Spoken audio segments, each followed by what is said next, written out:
इतिहास गवाह है। हिंदू कट सकते हैं, बंट सकते हैं, मिट सकते हैं, लेकिन कभी इकट्ठे नहीं हो सकते। तो मैं पृथ्वीराज चौहान,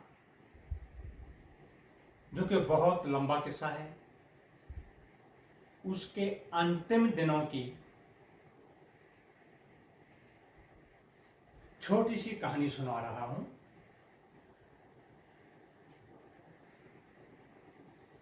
यानी हमें तो अपनों ने लूटा, गैरों में कहां दम था। हमें तो अपनों ने लूटा, गैरों में कहां दम था। हमारी कश्ती वहां पर डूबी जहां पर पानी कम था। काफी मशहूर शेर है ये। तो दोस्तों, पृथ्वीराज चौहान ने शहाबुद्दीन को 17 बार हमले में हराया था।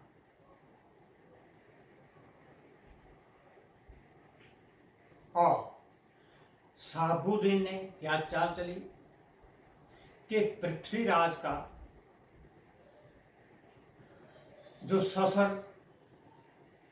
जयचंद राठौर था, उसको अपने साथ में लाया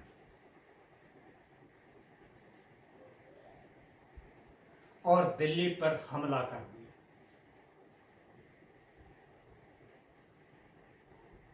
परिणाम क्या हुआ कि पृथ्वीराज चौहान जो है मुगलों के शिकंजे में फंस गए।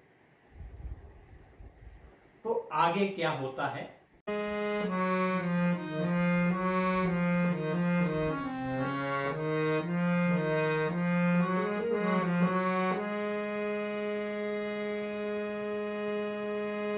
ओ आज तू फंसया मेरे शिकंजे, आज तू फंसया मेरे शिकंजे, बोल के सलूक करा। आज तू फंसया मेरे शिकंजे, बोल के सलूक करा। जे तू माफी मंग ले मैं तुझे, तू माफी मंग ले मैं तो मैं फिर तेनू माफ करा। आज तू फंसया मेरे शिकंजे, बोल के सलूक करा। तो दोस्तों, शहाबुद्दीन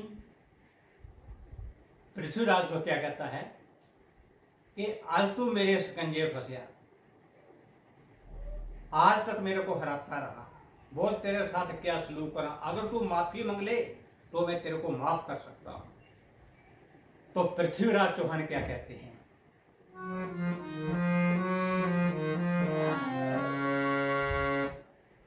साडे बिल्ले सानू एक गल तू करदा वे, साडे बिल्ले सानू एक गल तू करदा वे। ओ 17 बार में तेनू छड्या, ये गल हुण तू भुल गया वे। साडे बिल्ले सानू एक गल करदा वे। पृथ्वीराज चौहान कहते हैं कि साडी बिल्ली सानू म्याऊं, एक की गल कर रहा हो तू, 17 बार मैं तेनू छड्या, हुण मैं तेरे तो माफी मंगा। तो शहाबुद्दीन क्या कहता है,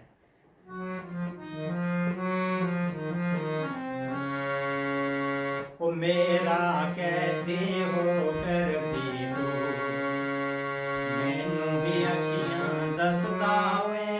मेरा कहते हो कर भी तू, मैनू अखियां दसदा वे। ओ कढ लो अखां इस दी यारो, कढ लो अखां इस दी यारो, जो मैनू दसदा है। मेरा कहते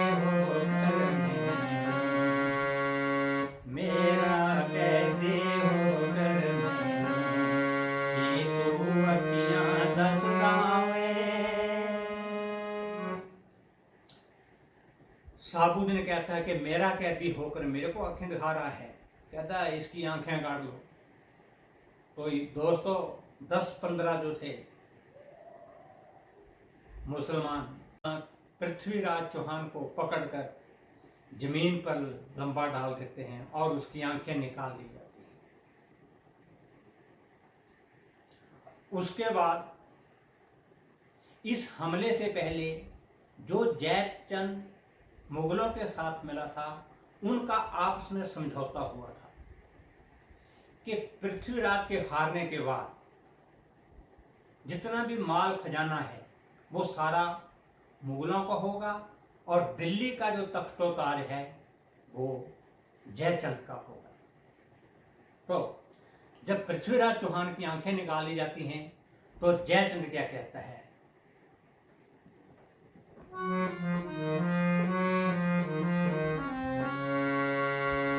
वो सुल्तान साहब मुबारक अपना वादा पूरा करो, सुल्तान साहब मुबारक अपना वादा पूरा करो।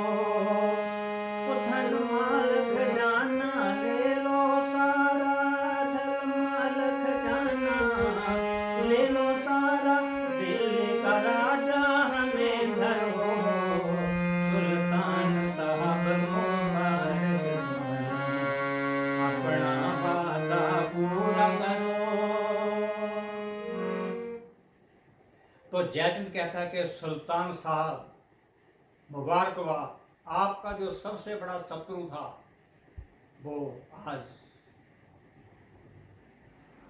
जमीन पर गिरा है और उसकी आंखें निकाल ली गई। अपना वायदा पूरा करो, धन माल खजाना सारा ले लो और दिल्ली का राजा जो है वो हमें बनाओ।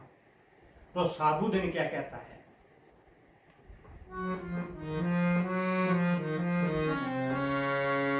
वो कैसा वायदा किसका वायदा, ये कम मूल न होना वे, कैसा वायदा किसका वायदा, ये कम मूल न होना वे। जो दामाद अपने तन बनिया, जो दामाद अपने तन बनिया, वो साडा कद होना वे, कैसा वायदा किसका वायदा, ये कम मूल न होना वे। तो दोस्तों आ गया साबुद्दीन अपने रंग में, कहता कैसा वायदा किसका वायदा, एक काम कदे नहीं होना। कहता जो अपने दमादा नहीं बन सकिया वो हमारा साडा कद होना। दोस्तों ये मुगलों की चाल थी। तो जयचंद जो है वो ऊंची आवाज में बोलना शुरू कर देता है कि आपने वायदा किया था ये, कि दोनों को आपस में काफी लड़ाई होती है, झगड़ा हो जाता है। और साबुद्दीन जो है वो अपने सैनिकों का क्या कहता है?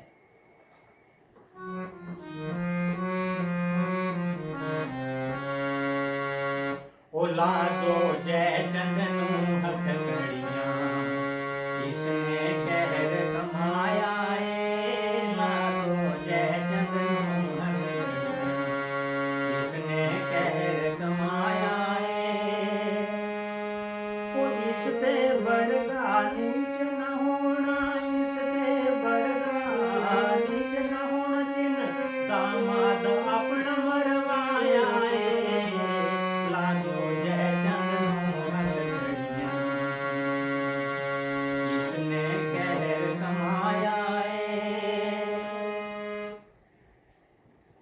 कहता जयचंद नूं हथ कड़ियां लगा दो, इसके वर्गा नीच कोई नहीं होगा जिसने अपने दामाद को ही मरवा दिया है। तो क्या होता है कि जयचंद को हाथ कड़ियां लगाकर उसको भी मार दिया जाता है। ये मुगलों की सियासत रही है कि पहले हिंदुओं को अलग करो और उसके बाद सभी का खात्मा कर दो।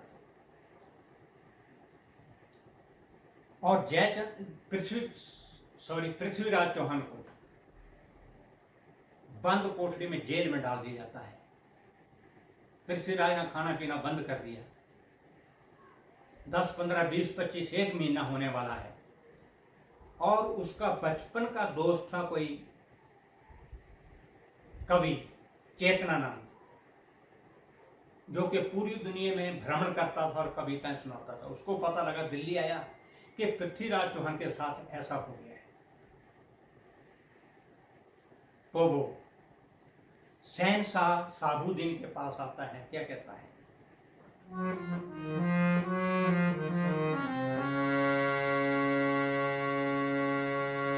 शहंशाह जी अज मैं तुहानू एक गुप्त गल सुनावां जी। शहंशाह जी अज मैं तुहानू एक गुप्त गल सुनावां जी। कोई एक तीर सत तवे फोड़दा, एक तीर सत तवे फोड़दा, चौहान दा राज बतावां जी। शहंशाह जी अज मैं तुहानू एक गुप्त गल सुनावां जी। कहता है, शहंशाह मैं आपको पृथ्वीराज चौहान की एक गुप्त बात बता रहा हूं। एक तीर से वो जो 7 तवे, एक तवे का कम से कम भी 1 टन से ऊपर वजन था, एक तीर से उनको वो 7 तवे फाड़ देता है। तो दोस्तों, जितने भी शहंशाह, मुसलमान शहंशाह हुए थे, वो रंगमंच के बहुत शौकीन थे। तो साबुद्दीन क्या कहता है अपने सैनिकों को?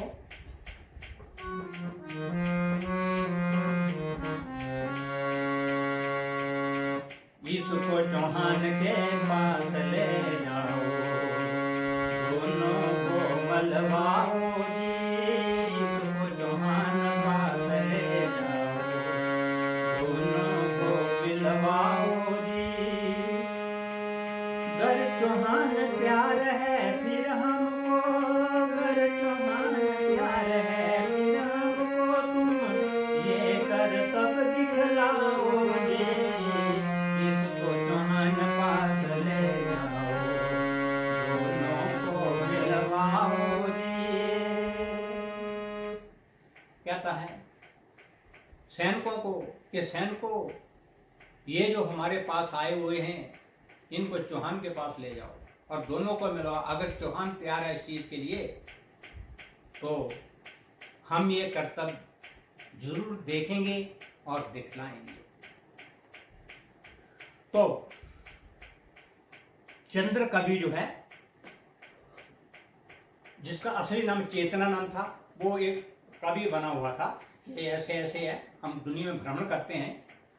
वो पृथ्वीराज के पास जाता है और कहता है हम दोनों आपस में बात करेंगे।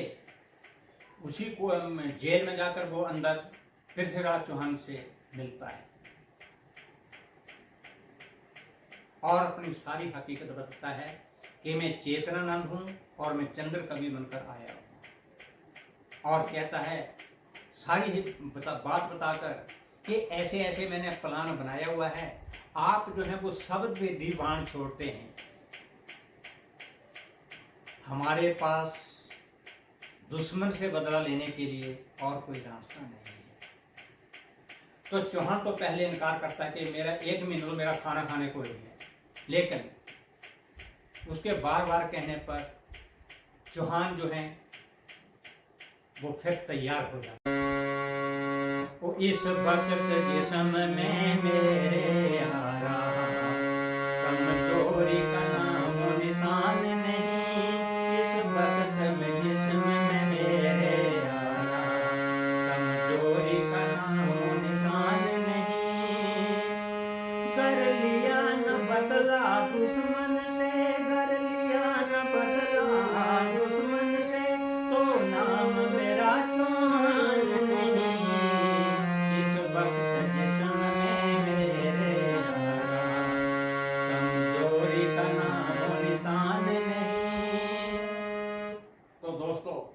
चौहान के जिस्म में भी जान और बदला लेने की जो है वो भावना पैदा हो जाती है और कहता है कि मेरे जिस्म में इसमें कोई कमजोरी नहीं है। बेशक मैंने 1 महीना खाना खाने को गया, लेकिन कहता अगर मैंने अपने दुश्मन से बदला ना लिया तो मेरा नाम चौहान नहीं। तो आगे चेतनानंद क्या कहता है,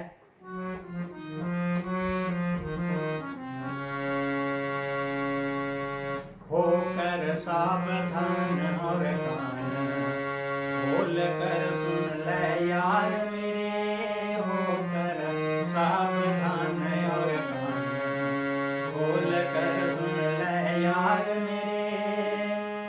अब तो आ गई निजी हाथ की, अब तो आ गई निजी हाथ की कमान है तेरे यार मेरे, होकर सावधान और कान खोल कर सुन ले यार मेरे।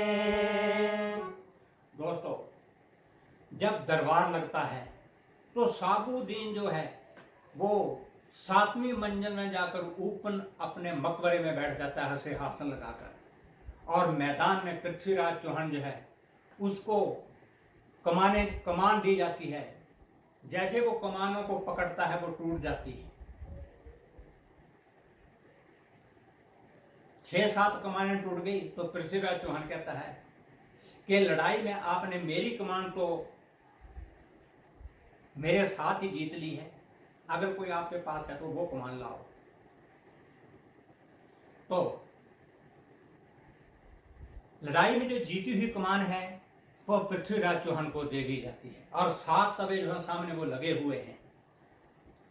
तो चेतनानंद क्या कहता है कि सावधान होकर सुन मेरे यार मेरे, अब तो आगे निजी हाथ की कमान है तेरे यार मेरे, कि अभी तो तेरे हाथ में अपने हाथ की कमान आ गई है, अब निशाना मत चूकना आपने। फिर क्या कहता आगे,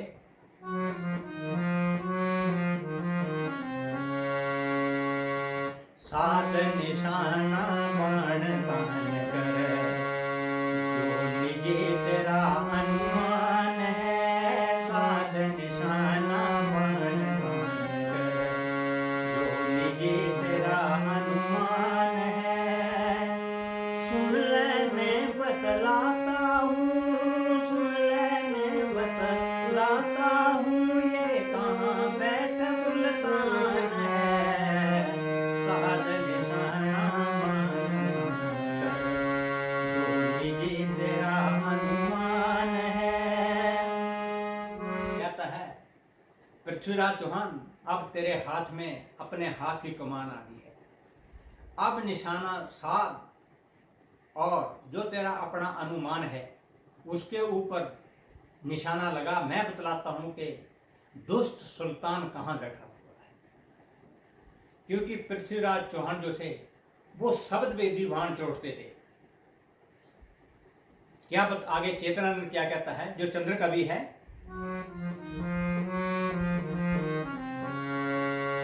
वो 4 बांस और 24 गज है, संग 8 अंगुल अनुमान है, 4 बांस और 24 गज है, संग 8 अंगुल अनुमान है।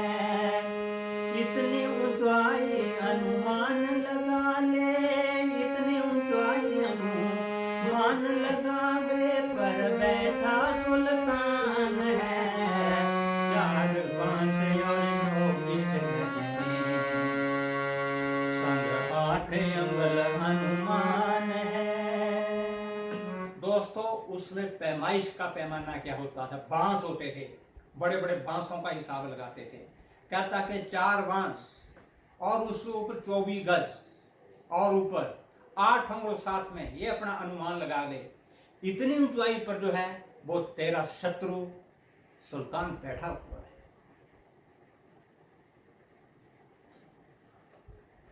आगे क्या बोलता है,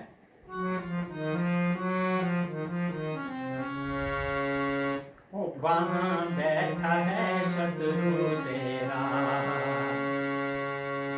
इतना पक्का निशान तेरा, वहां बैठा है शत्रु तेरा, इतना पक्का निशान तेरा।